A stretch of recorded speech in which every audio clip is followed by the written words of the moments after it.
پنجویں گل سن لو، پنجویں گل ہے میرے جڑے اللہ پاک توبہ دے نال گناہ معاف کرتا ہے، وہ حد بھی نہیں لگتی، قصاص بھی کوئی نہیں، کفارہ بھی کوئی نہیں، کسی شہر کی جائے گی کبیرہ گناہ کرتا ہے لیکن توبہ کرے گا، چھڈے گا تو اللہ معاف کرے گا۔ مثال کے طور پہ ایک نوجوان جو بھڑی حد تک گندیاں فلماں دیکھے ہوئی، ننگیاں فلماں دیکھتا ہے، گندیاں فلماں دیکھتا ہے، تسی بول کے دسو چھوٹا گناہ ہے کہ بڑا؟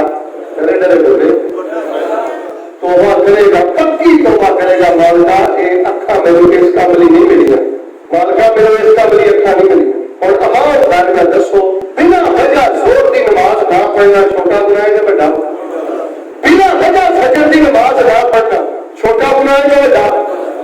اور جتنی دیر تک گناہ چھٹے گا نہیں، توبہ کرے گا نہیں، معافی کا نہیں مانگنا۔ یار ایک چھوٹی جی گل ہے، میرے اتنے گند لگا ہے، جن دیر تک میں گند دھونا نہیں تے بھاوے میں پورا گھر کا پرفیوم لا کے آ جا، کی گل کہ وہ بڑا ختم ہو جائے گا۔ سود چھٹ پھر معافی منگ، نماز کی غفلت چھٹ پھر معافی منگ، سچی توبہ کر۔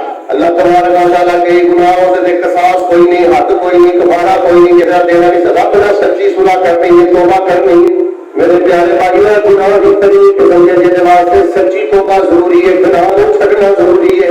جڑا بندہ گناہ نہیں چھڈتا، گناہ چھڈن کو بغیر نہیں اللہ ہمائنا کا قوت خدا پاپا ہونا، سود نہیں چھڈتا، حرام نہیں چھڈتا، نماز کی غفلت نہیں چھڈتا، کبھی اللہ کو بیا معافی مانگتا ہے، کبھی جا کے حج بیا کرتا ہے۔ حج سے اللہ پاک نے آخری سنا ہے کہ بندہ کھاتا کھول کے ہر شہری اپنے آپ کو تیار کر کے واپسی کر کے کبھی لے مالکا اور تیری ملاقات کا وقت آخری تیرنا سنائی، اللہ پاک کو اپنی رحمت میں معاف کر دے۔